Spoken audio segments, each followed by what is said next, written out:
नमस्कार मित्रों, आज हम हिंदी विषय के अंदर सभी छात्र छात्राओं के लिए स्पर्श के अंदर से पहली कविता जिसका नाम है पद। कविश्री का नाम है रैदास। हालांकि ये कहा जाता है, ये माना जाता है कि रैदास के पद उन्होंने कैसे किस प्रकार के पद रचे हैं और उन पदों में उनकी क्या विशेषता रही है। बस वही बातें यहाँ पर हमने कुछ दर्शाई हुई है, जिसको मैं आपको समझाने की कोशिश करूँगा और आप बेहतर तरीके से उसे समझें। रैदास जी के बारे में थोड़ा बहुत हम उनका जीवन परिचय और उनकी कृतियाँ कौन कौन सी हैं वो बात हम जरा देख लेते हैं। रैदास नाम से ही प्रसिद्ध संत और कवियों में माने जाते हैं, जिनका जीवन काल 1388 से लेकर 1518 तक का माना जाता है। रैदास नाम से विख्यात संत रविदास का जन्म सन 1388 में 1388 में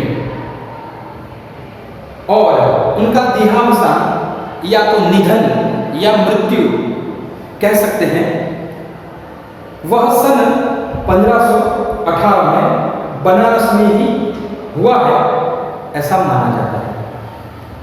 इनकी ख्याति मतलब प्रसिद्धि, कीर्ति से प्रभावित होकर सिकंदर लोदी ने इन्हें दिल्ली आने का निमंत्रण भेजा था। सोच लो कितने उच्च कोटि के एक व्यक्ति रहे होंगे, संत रहे होंगे, जिन्हें सिकंदर लोदी ने दिल्ली आने का निमंत्रण भेजा था। मध्ययुगीन साधकों में रैदास का विशिष्ट स्थान है। मध्ययुगीन साधकों में, साधक मतलब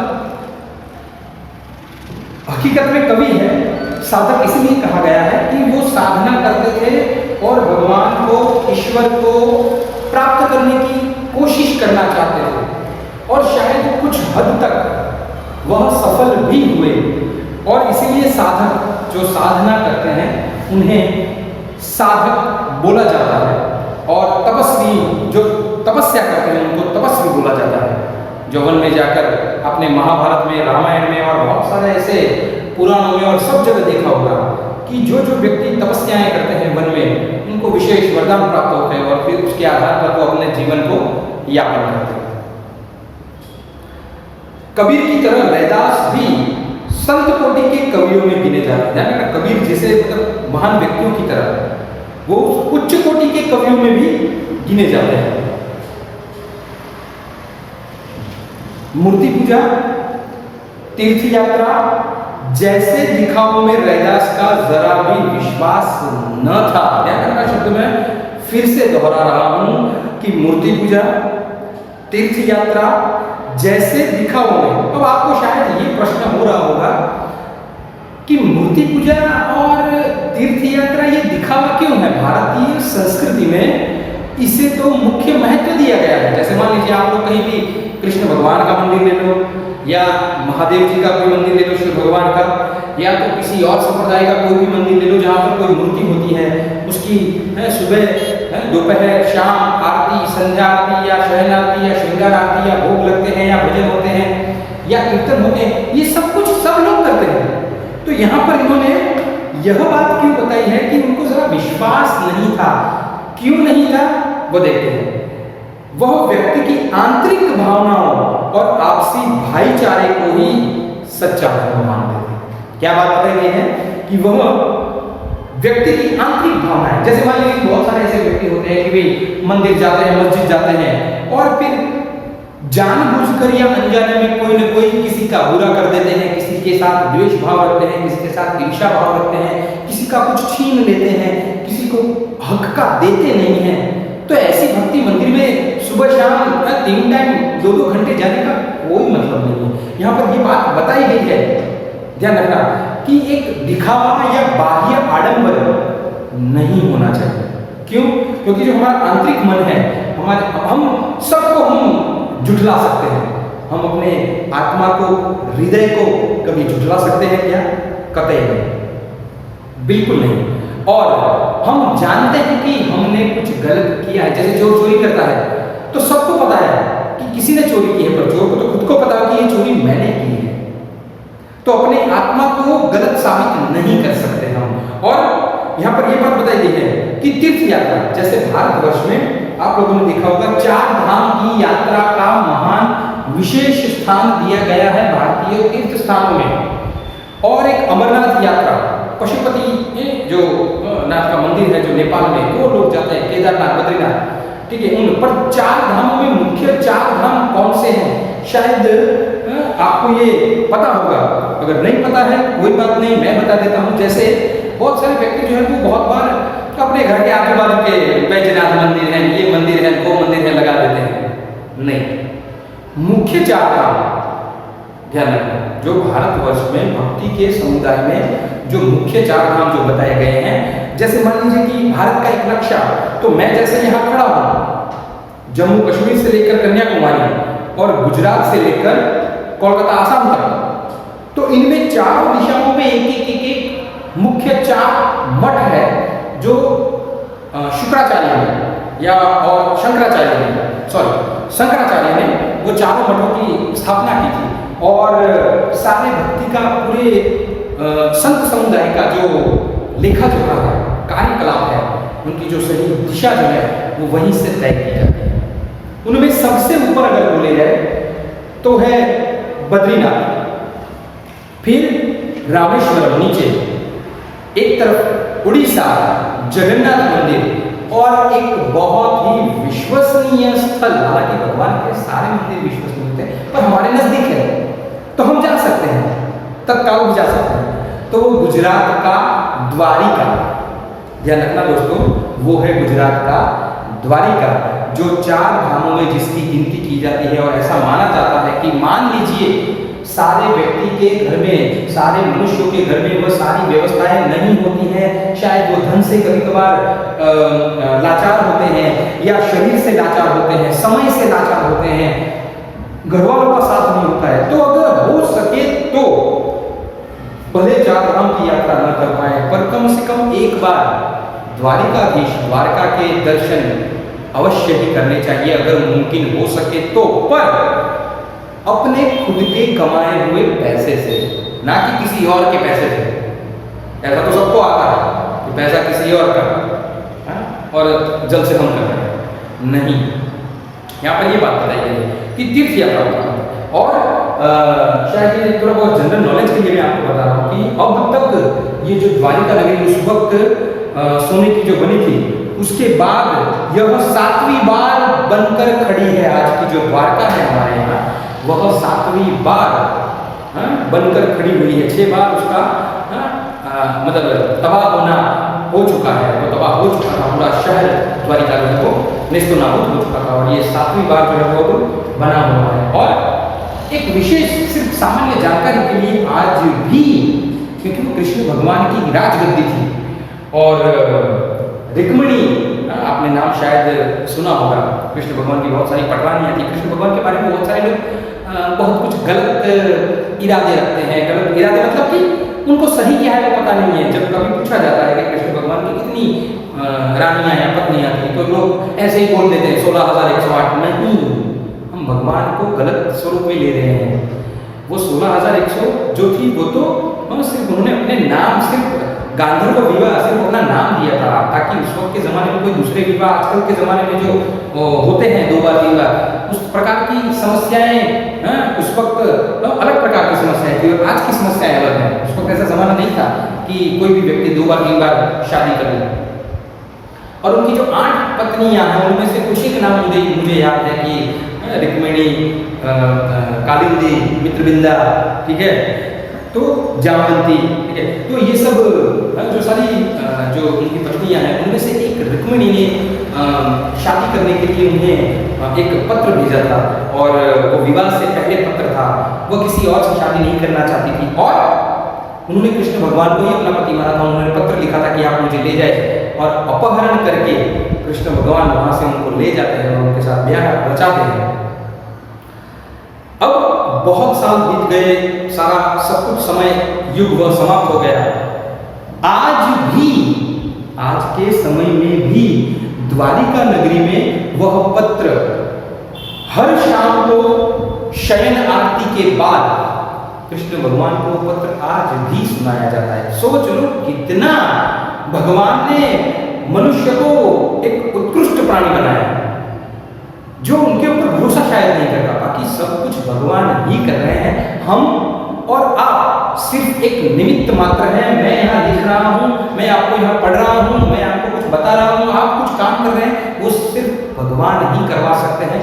बाकी एक तुच्छ मनुष्य की कोई ताकत नहीं है कि एक दाने का पत्ता तक हिला पाए।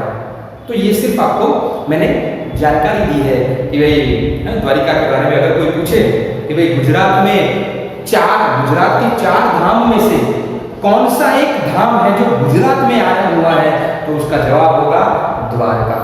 और ऐसा माना जाता है कि उस वक्त जब बना था, जब कृष्ण भगवान ने जब द्वारिका बनाई थी, तो उस वक्त उसके बहुत सारे द्वार थे और वहां के लोग बहुत सुखी और संपन्न थे, और इसीलिए वह सोने की नगरी बताई गई। ठीक है, तो ये कुछ एक विशेष जानकारी है जो आपको ध्यान रखनी चाहिए। हम किताब तो पढ़ लेंगे, पर कभी कभार बाहरी ज्ञान भी, थोड़ा बहुत सामान्य ज्ञान भी हमें होना चाहिए। 9th और 10th में बोर्ड के जो पेपर आते हैं उनमें बहुत बार सामान्य जो ज्ञान होता है उसके इर्द गिर्द के आपके विचार कैसे हैं, ठीक है, वो बातें बहुत बार उस पुस्तक के साथ जुड़ी हुई बातों से वो जोड़कर प्रश्न पूछे जाते हैं। कि मैं जैसे मान लीजिए मैं एक उदाहरण देता हूँ कि भारतवर्ष में बिन सांप्रदायिकता है, तो आप उसे किस प्रकार से मानते हैं, या आपको किस धर्म में मानते हैं, या मनुष्य को किस प्रकार के धर्म को अपनाना चाहिए। तो इन सब बातों में हमारे आसपास, हमारे आस पड़ोस में, हमारे समाज में, हमारी सोसाइटी में, हमारे गांव में, हमारे मोहल्लों में क्या क्या क्यों कैसे किस तरह से बन रहा है, वो सारी बातें जो है वो इसमें बताई जाती है। ठीक है, तो हम फिर वापस अपने मुद्दे पर आ जाते हैं कि मूर्ति पूजा। ठीक है, हाँ, आप लोगों ने एक बात नोटिस की कि हर कृष्ण भगवान के या किसी और के जहाँ पर भी मूर्तियाँ होती है, वहाँ पर हर बार सुबह दोपहर शाम जो भी वो आरती वगैरह होता है वो पर वो समय से होता है। पर आपने एक बात नोटिस नहीं की है, इसमें सीखने वाली बात क्या है कि भगवान उस वक्त भी थे, त्रेतायुग, सतयुग, द्वापर और ये कलयुग जो आज चल रहा है, जिस जहाँ मूर्ति पूजा जहाँ से शुरू जो हुई है, ठीक है, उन मूर्ति पूजाओं की बात अगर की जाए तो भगवान के मंदिर का जो समय है आरती का, सबसे पहले सुबह जो मंगला आरती होती है, हम सब तो शायद मंदिर जाते तो बहुत अच्छी बात है, पर हम सब तो शायद बिस्तर पे पड़े होते हैं आलस के साथ। अब तक इतने साल हो गए, भगवान के मंदिर की पूजा के समय में ज्यादातर कहीं कोई बदलाव नहीं होता। 5 बजे वो मंगला आरती में मंदिर खुल ही जाएगा, शाम को 8:30 या 9 बजे शहर आरती हो ही जाएगी।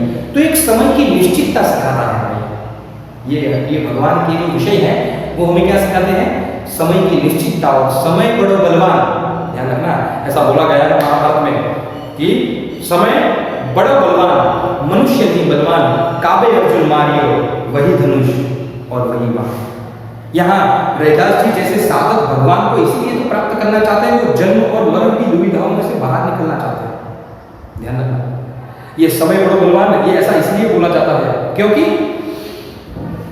एक समय था जब कृष्ण भगवान खुद अर्जुन के साथ, उसके साथ में रथ में सारथी बनकर, तो सारथी तो एक सामान्य व्यक्ति होता है, सारथी की कोई उतनी ताकत नहीं थी, पर एक सारथी बनकर वह उसको मार्गदर्शन देते हैं, युद्ध करते हैं, लड़ते हैं, सब जीतते हैं, सब कुछ होता है, पर वो भगवान साथ में होते हैं। और जब युद्ध खत्म हो जाता है, भगवान का देहावसान हो जाता है, स्वर्ग चले जाते हैं, उसके बाद अर्जुन जो है वो अपने घर वालों को लेकर जब वापस आ रहा होता है, तो काबा जाति के, ध्यान रखना,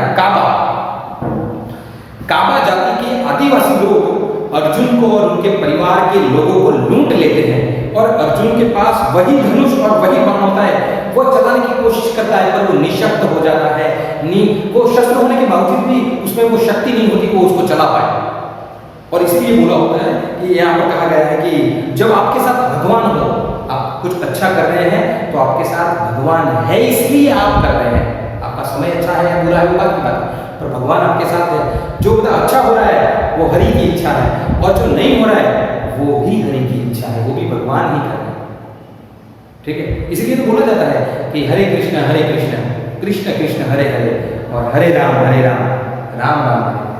अब जब जैसे जैसे नाम लेते जाओगे हरि का तो वो अपने दुख को दूर करेंगे। और इसलिए बोला गया कि समय बड़ो बलवान मनुष्य नहीं बलवान, काबे अर्जुन मारियो वही धनुष और वही बाण। मतलब एक समय था कुरुक्षेत्र के युद्ध में जब वो बाण से लड़ रहा था, युद्ध कर रहा था शस्त्रों से, तो वो सामने वाली सेना के छक्के छुड़ा देता था। और आज वही धनुष और वही बाण है, सिर्फ एक सामान्य आदिवासी उस अर्जुन को लूट लेते हैं, वो कुछ नहीं कर पाता। इसलिए कभी भी घमंड अपनी शक्तियों पर नहीं करना चाहिए, यहाँ पर ये बात सिखाई जाती है। ठीक है, तो अब वो आपसी भाईचारे को, इंसानियत को सच्चा धर्म मानते हैं, ये बात यहाँ पर रैदास जी बताते हैं। रैदास ने अपनी काव्य रचनाओं में ध्यान रखना सरल व्यवहारिक ब्रज भाषा का प्रयोग किया है। कैसी? सरल व्यवहारिक ब्रज भाषा का प्रयोग किया है, जिसमें अवधी, राजस्थानी, खड़ी बोली और उर्दू फारसी के शब्दों का भी मिश्रण है। रैदास को उपमा और रूपक अलंकार विशेष प्रिय है। किसी की उपमा करना, किसी के साथ किसी की तुलना करना, वो उपमा अलंकार और रूपक अलंकार विशेष प्रिय है। सीधे साधे, यहाँ पर ज्यादातर उपमा और तुलनात्मक बातें यहाँ पर देखी गई। देखना, जब मैं आपको समझाऊंगा तो ये सारी बातें मैं आपको बताऊंगा कि यहाँ पर ये अलंकार इन्होंने इस्तेमाल किए हुए हैं। और सीधे साधे पदों में संत कवि ने हृदय के भाव बड़ी सफाई से प्रकट किए हैं। ये एक मुद्दा बहुत जरूरी है कि जो हृदय के भाव है बड़ी सफाई से प्रकट करना, मतलब हमारे मन में जो बात है ना वही हम बताते। जैसे मान लीजिए कि आप क्लास में बैठे हैं, किसी के साथ थोड़ी बहुत कहा सुनी हो गई, घर जाते हो मम्मी अपना जो चेहरा है हमारा वो पढ़ लेती है, मम्मी पूछती है बेटा क्या हुआ, तो हम कभी कभार झूठ बोल देते नहीं कुछ नहीं हुआ। कभी कभार ज्यादातर सच बोलते हैं, छोटे बच्चे अक्सर सच बताते हैं, मम्मी यार मेरा सुरेश के साथ बहुत झगड़ा हुआ, मुझे उसकी बात नहीं हुई। वो अपने मन की जो बात है वो बड़ी सफाई से कह रहे हैं, सीधे कह रहे हैं, आड़ी टेढ़ी तिरछी बातें कोई नहीं, ध्यान रखना। और इनका आत्मनिवेदन और दैन्य भाव और सहज भक्ति पाठक के हृदय को उद्वेलित करती है। रैदास के 40 पद, ध्यान रखना कितने, 40 पद, रैदास के 40 पद जो है वो सिखों के पवित्र धर्म ग्रंथ गुरु ग्रंथ साहब में भी सम्मिलित है। सोच लो, यहाँ गुरु ग्रंथ साहब जो सिखों के धर्म गुरु है, गोल्डन टेम्पल अगर आपने देखा होगा पंजाब में जो आया हुआ है, और वहाँ पर जो गुरु ग्रंथ साहिब नाम का जो ग्रंथ है उसमें रैदास के 40 पद जो है वो संग्रहित किए गए हैं, ध्यान रखना, सम्मिलित है। यहाँ रैदास के 2 पद लिए गए, ध्यान रखना। यहाँ इस कविता में रैदास का ये पहला पद है, दूसरा पद मैं बाद में समझाऊंगा। पहला पद, प्रभु जी तुम चंदन और हम पानी। मैं कवि ने अपने आराध्य को, अपने प्रभु, अपने ईश्वर को याद करते हुए उनसे अपनी तुलना की है, और तुलना करते हुए कहते हैं उसका प्रभु बाहर कहीं किसी मंदिर या मस्जिद में विराजमान नहीं है, उसके हृदय में विराजमान है। ठीक है, वरन उसके अपने अंतस हृदय आत्मा में विद्यमान रहता है। यही नहीं, वह हर हाल में, हर काल में उससे श्रेष्ठ और सर्वगुण संपन्न है, इसीलिए तो कवि को उन जैसा बनने की प्रेरणा मिलती है। दूसरे पद की बात हम दूसरे पद में करेंगे, पर पहले पद की जो बात यहाँ पर बताई गई है उस पहले पद की बात ये है कि मैं आपको ये दिखा रहा हूँ कि शब्द कौन से इस्तेमाल किए हैं। पहली लाइन, अब जरा गौर से देखना, गौर से सुनना कि पहले पद का पहला जो शुरुआत की है पहली लाइन की, कि अब कैसे छूटे राम नाम रटला। इसका अर्थ ये है, इसका जो वाक्य है, इसका जो मतलब है वो यह है कि अब तो हमें राम नाम की रट लग गई है, हमें तो राम नाम को ही प्राप्त करने, राम भगवान को नाम, मतलब राम राम राम राम राम राम राम, बैठे बैठे राम राम राम राम नहीं, वाल्मीकि अगर आपको याद हो रामायण, ठीक है, कि वो भगवान को प्राप्त करना चाहता था, डाकू था, तो उसको राम राम राम राम राम राम राम राम राम राम राम राम, फिर राम की जगह वो मरा मरा हो गया, तो वो भी गलत बात है, ध्यान रखना सारे। तो ये फर्क यहाँ पर बताया गया है। और कैसे छूटे राम नाम रट लागी, मुझे तो भगवान को प्राप्त करना है, राम को प्राप्त करना है, मुझे वो जो रट लग गई है ना, अब वो किसी के छूटे नहीं छूटेगी। और दूसरी लाइन में प्रभु जी वो अपने आराध्य को क्या कह रहे हैं, प्रभु जी तुम चंदन हम पानी, ध्यान रखना, प्रभु जी आप चंदन हो और हम पानी, जाकी अंग अंग बास समानी, जाकी अंग अंग बास समानी मतलब आपने देखा होगा वहाँ पर ये बताया गया है कि भाई चंदन जो होता है वो लकड़ी होती है, चंदन जिसमें से बहुत अच्छी खुशबू आती है, पूजा में बहुत इस्तेमाल किया जाता है चंदन को, और चंदन की लकड़ी को घिसा जाता है, उसमें थोड़ा थोड़ा पानी डाला जाता है और फिर उसको घिसा जाता है, और चंदन में पानी जो है मिलकर वो एक रस हो जाता है, और उसकी खुशबू जो है वो हर जगह सुगंधित प्रकाश फैलाता है, जिस तरह से सूरज की रोशनी, उसी तरह से उसकी सुगंध चारों ओर बिखरती है। तो यहाँ पर अपने आराध्य को ये बताना चाहते हैं कि प्रभु जी आप चंदन हो, और जिस तरह से चंदन पानी में मिलकर खुशबू फैलाता है, सुगंध फैलाता है, उसी तरह से अंग अंग बास में हर बार हर जगह मैं आपके नाम के साथ जुड़ जाना चाहता हूँ, मैं आपके साथ मिल जाना चाहता हूँ, जिस तरह से चंदन पानी में मिल जाता है, उसी तरह से मैं आपकी प्रभु भक्ति प्राप्त करना चाहता हूँ।